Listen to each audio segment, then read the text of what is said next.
écoutez, je crois que lorsque l'on a compris dès le départ ce qu'était Odyssea, on a découvert et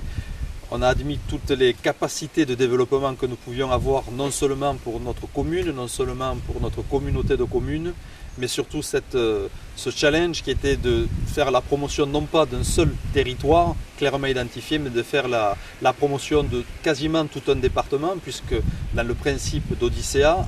en partant du port, en l'occurrence le port de Saint-Cyprien,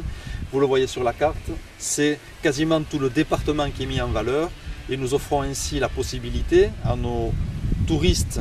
marins et puis nos touristes non marins de pouvoir découvrir non seulement notre station, mais surtout l'ensemble d'un territoire avec tout ce qu'il y a à voir en matière de mer, à découvrir en matière de nature, à visiter en matière culturelle et puis ce qu'il y a à goûter, puisque nous avons des saveurs locales qui méritent de faire le détour. Sur la cartographie, on voit des escales nature, culture, nature et saveurs, et on voit aussi des prestataires. Pour vous, l'économie est essentielle dans ce projet ? Je crois qu'aujourd'hui, plus rien ne peut se faire et ne peut se concevoir sans avoir à l'esprit la nécessité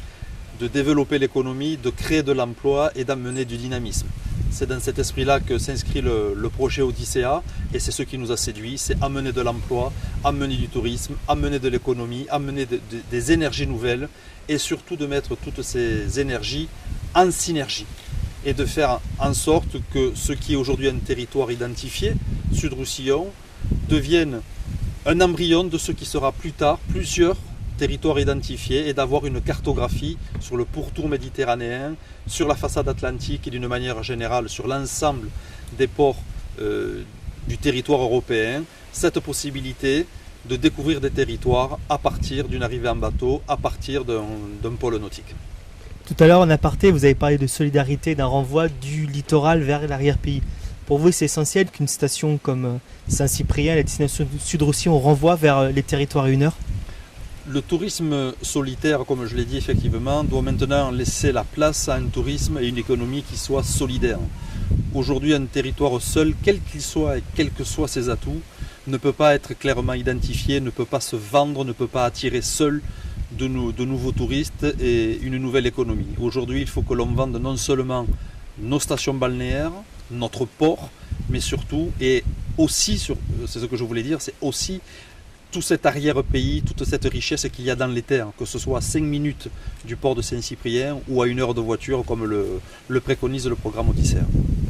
Aujourd'hui, Odyssea, c'est vraiment les ports, donc on sait renvoyer les gens de la mer, on va dire, vers la terre. Et pour vous, le développement, on va dire, nautique à Saint-Cyprien, il y a encore moyen de le développer. Est-ce que vous avez des idées en termes d'équipement, que ce soit les capitaineries, que ce soit le port ? Est-ce qu'il y a des projets à Saint-Cyprien qui vont voir le jour dans le cadre du projet Odyssea ? Ce que je disais ce matin, c'est que le programme Odyssea nous permet